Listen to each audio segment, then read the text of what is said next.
guys, long time no talk. Welcome to my channel if you're new. Today I'm going to be talking about my 1-month-old baby's update and just talk about a few of the things that have happened this past month. And the first month, I have to admit, has been pretty hard. I have 2 apps on my phone that kind of help explain what's going on with her. One of them is Wonder Weeks, and it talks about different leaps that babies go through and when they're going to be a little bit fussier. Like right now, she's starting to get a little bit fussier.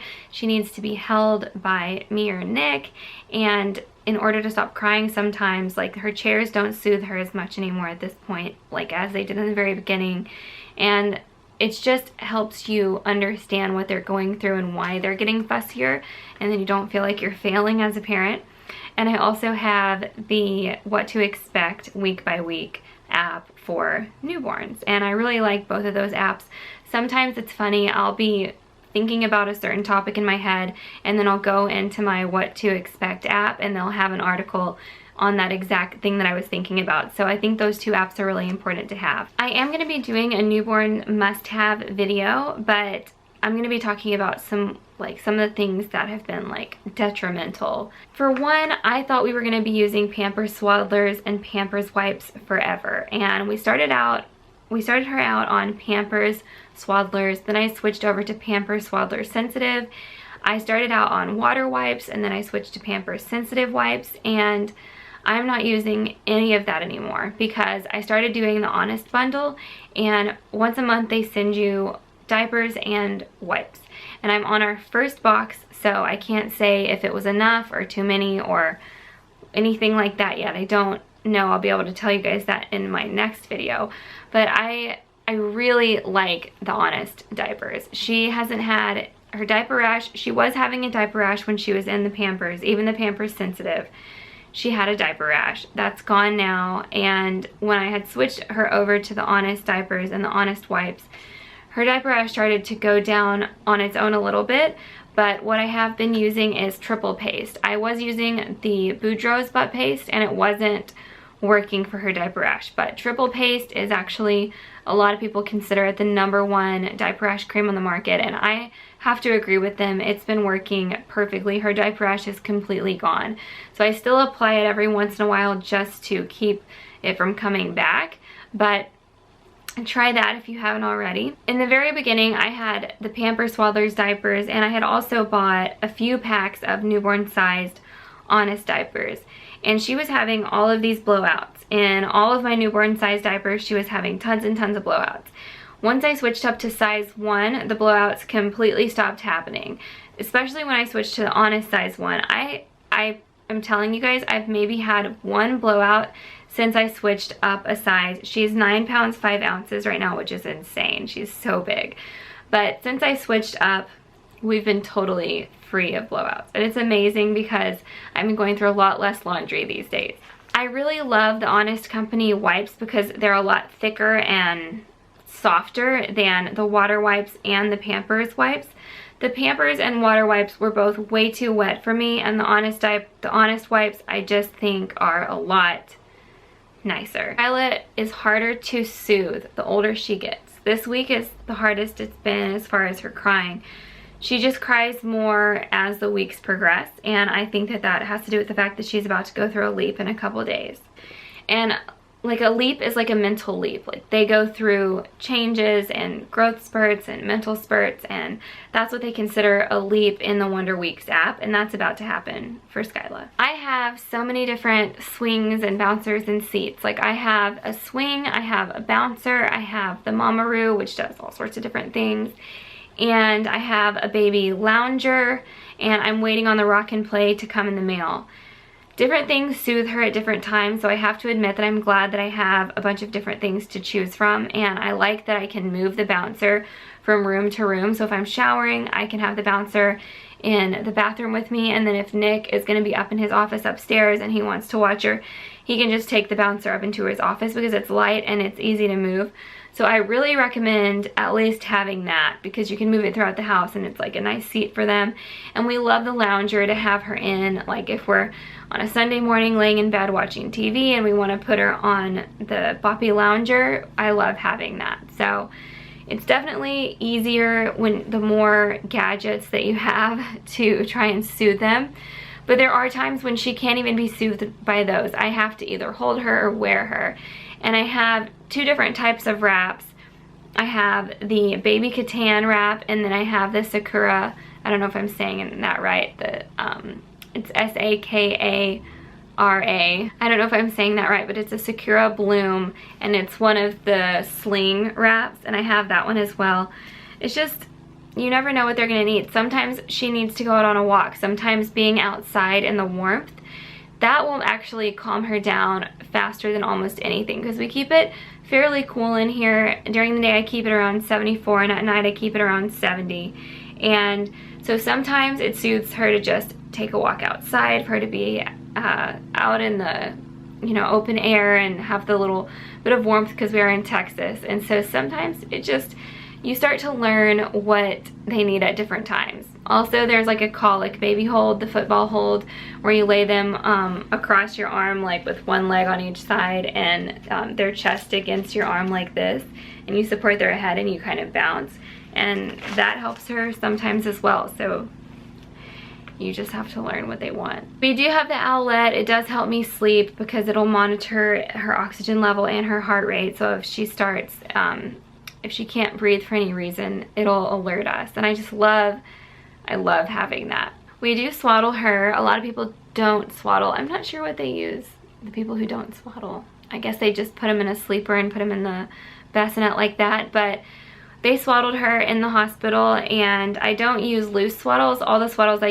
use the Swaddle Me brand and the Halo Sleep Sack brand. So they either have Velcro or zippers, and they're really foolproof.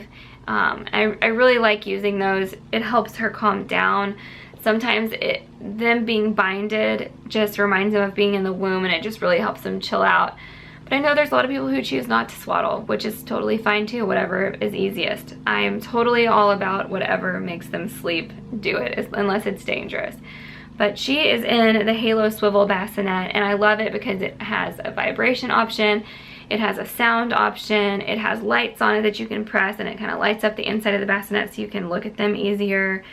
And it's really been a lifesaver for me because it's right next to the bed, and it has a pouch on it that I put wipes, diapers, diaper rash cream, and then I just set the changing pad right next to the bed. And so all I have to do is turn the light on the bassinet, or I'll turn on the lamp, grab the changing pad, and I just do it, everything sitting right there in bed. I change her right there on the changing pad in bed, and I breastfeed her, and then I put her right in the bassinet, so I don't even have to get up.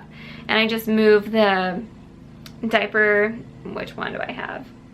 I can't even think about which one I have, but I just move the diaper pail right next to me, and I don't even have to get up at night, so it makes it really easy. We have gone to the pediatrician a few times. We've gone for her regular appointments, the initial one 72 hours after birth, then the 2-week appointment, and then today we have the 4-week appointment.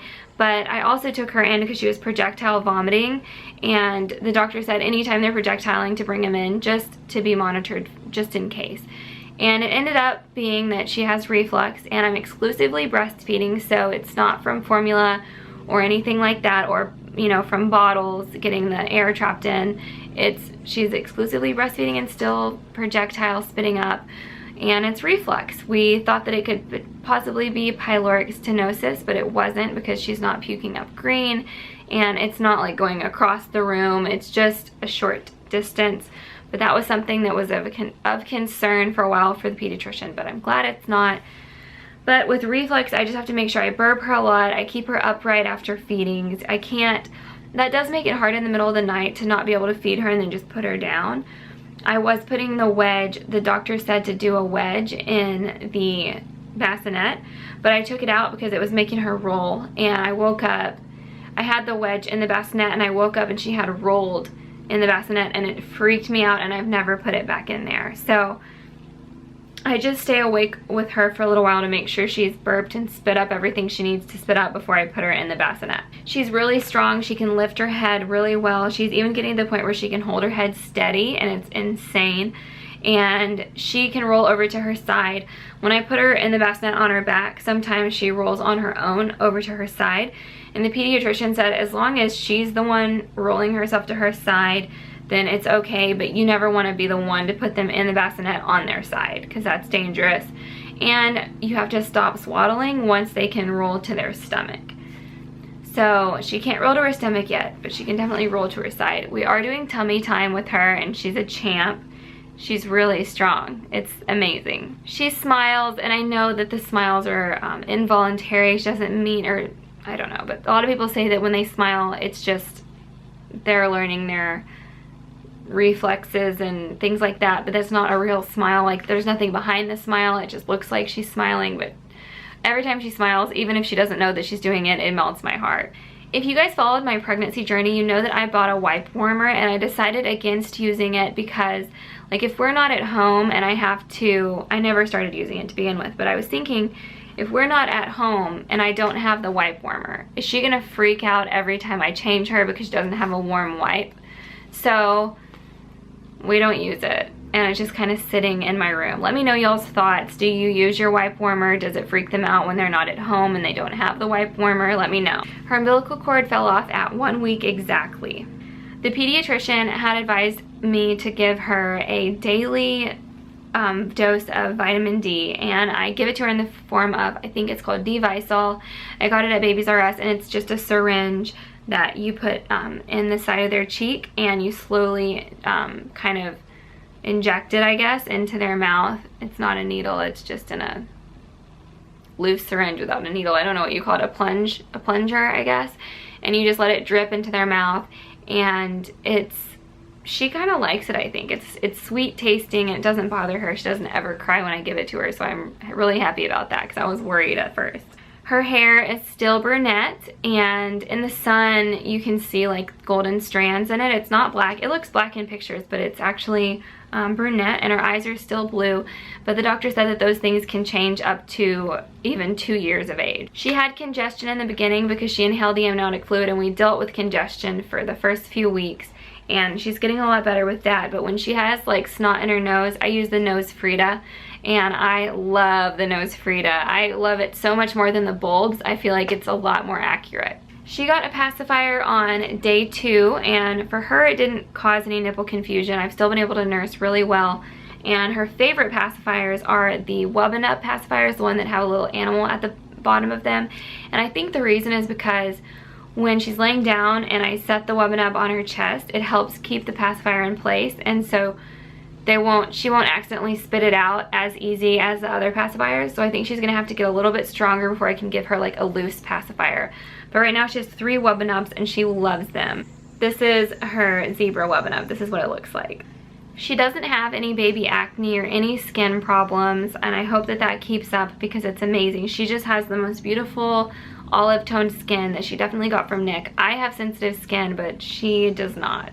I try to take her on walks in the stroller to get her out and get some fresh air, like at least 5 days a week, to help me get exercise and also to get her out of the house. I have the SKYLA Explorer, and it has an infant carry cot, and they can lay flat. I'm finding that it's easier for me to do these walks in the evening because early in the morning I've been up all night with her most likely, and sometimes I like to just get a couple hours in the morning or nap with her when she goes back to sleep in the morning. I do tons of laundry these days, especially for her. I'm like a laundry fiend. Seriously, she goes through so many onesies, and she's still in newborn clothes. Even though she's 9 pounds 5 ounces, she's still wearing newborn size, which is crazy. When she was born, she was 8 pounds 4 ounces, and a lot of people told me that she would never fit in newborn, but some newborn sizes were too big for her. So I would recommend stocking up on newborn stuff. I really like the ones that either zip up or button up, and they have the footies and the either they're long sleeve or they cover the hands. Those are my favorite ones because they're just super easy, and I also like the gowns for changing diapers because it makes diaper changes so easy. But don't be scared of buying too many newborn clothes because I bought a lot of newborn clothes. I had a ton of newborn clothes, and I definitely didn't have too much. You'll also need a lot of burp cloths because you'll go through burp cloths a lot. If your baby has reflux or if your baby spits up a lot, you'll definitely be going through those like crazy. I've had to go to the store to restock on burp cloths so many times because sometimes you're behind on laundry and you just don't have a clean one it is what it is. You need as many of those as you can get. Same with just like receiving blankets and just little blankets just for random things around the house. I have had to buy more of those like muslin type blankets and things like that because they get dirty quickly. You'd be surprised. Her nursery is upstairs and my room is downstairs. Since I'm gonna be keeping her in our room for a long time, I ended up moving all of the stuff that she uses into my room. So I done all this organizing in the nursery and then ended up just taking it downstairs into my room, and I got kind of like a little portable organizer from Target, and I just keep a lot of her stuff in our room because it makes no sense to come up and down every day. One thing in the very beginning that I will highly recommend is if you're like me, right in the beginning when you're postpartum, you'll be going through being really cold and then being really hot and having hot flashes and then getting cold and having chills, and you are not going to be a good indicator of how the temperature of the room feels. And Nick would get so frustrated with me because I'd be like, it's too hot in here, and then 5 minutes later I'd be like, it's too cold in here, and it was just driving him nuts. So we got a grow egg, and it's basically this little room thermometer that you set next to wherever you have the bassinet, wherever the baby's going to be sleeping, and it'll tell you if you're in a good temperature zone. If it's too hot in the room, it'll turn red. If it's too cold in the room, it'll turn blue. And if it's between the colors yellow and orange, if it glows those colors. And if it's in between those colors, you know that the room is safe sleeping temperature for your baby. And we just got it. I wish I would have had it in the beginning because who knows what the temperature really was in our room. I was never a good indicator of how the room felt in the beginning. So we have it now, and it does give me an extra peace of mind in the middle of the night. I wake up and I see that the grow egg is yellow. I'm like, it's a good temperature for the baby. Especially because you just don't want them to overheat because there are so many things that can cause SIDS, and room temperature is one of them if it's too warm. And so just having that extra visual aid that lets me know that the room temperature is good, I like that. The last thing is I cannot take SKYLA out of the house besides going to the pediatrician or going on little walks or going to the park or doing things out in the open where there's not a lot of people. I can't take her, the pediatrician doesn't want me to take her anywhere for the first 2 months. So 1 month down, 1 more to go. It's crazy. I'm so ready to be able to just take her out to dinner with us or take her to the grocery store, but the pediatrician said that it's just best before she is vaccinated to keep her away from people. And I'm struggling.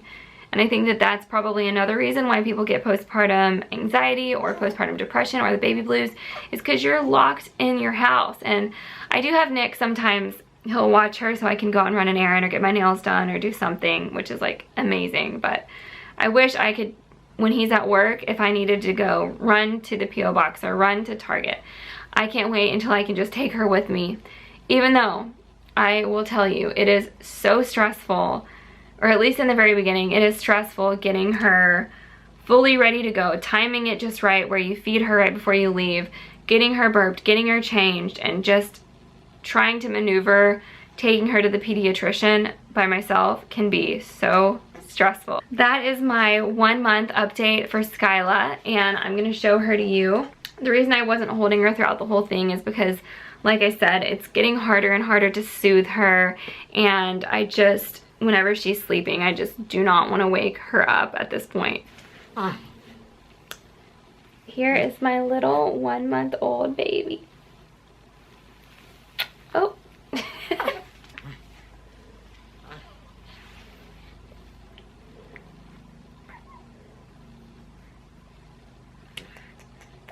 She's a little sleepyhead.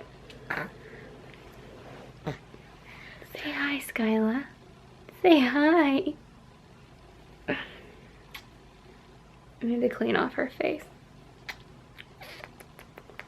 Oh, I forgot to talk about baths. I give her baths as needed, probably just once every couple days if she's pushing me away. I give her baths as needed, like once every couple days. I don't know if she needs it, like she needs one right now.